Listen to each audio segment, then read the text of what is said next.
Carolyn Night is a rose bred by David Austin in 2013. The rose itself gets to be approximately 100 to 140 centimeters tall and about 90 to 120 centimeters wide.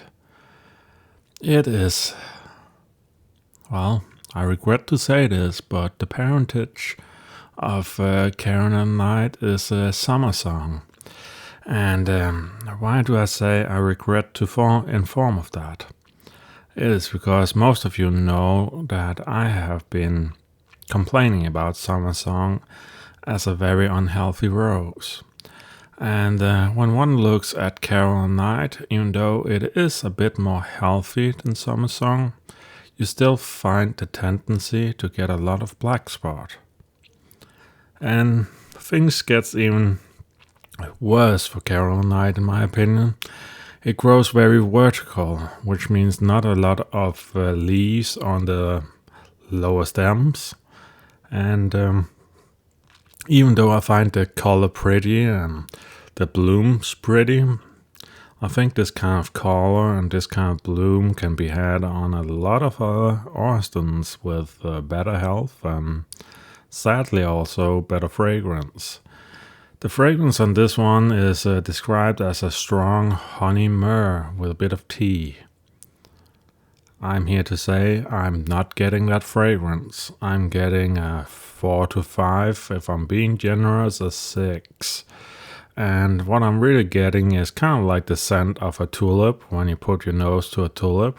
Of course, there's a bit of sweetness, there's a bit of floral notes, kind of like a tulip. But I'm not really getting much that would make me think that this is a very strongly scented rose.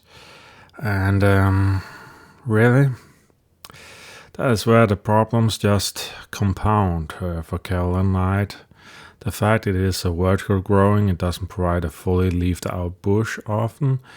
The fact that it is a spot of summer song, one of the most unhealthy Austin roses that with a lot of issues, which kind of shows in this one with the black spot. The fact that it hasn't inherited the strong or decently strong fragrance of summer song. Summer song, as far as I remember, before stopping growing it, was about a 7.5 fruity fragrance.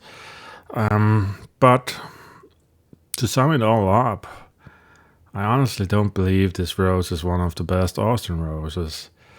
It feels black spot prone, it feels very vertical growing with not a lot of leafing going on except on the upper branches.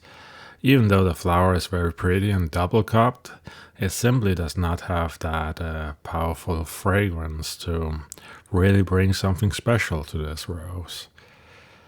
So, sadly guys, this rose might be one of those leaving my garden. I simply don't believe it brings enough to the table. I believe there's issues with it. And sadly, I won't be recommending this one.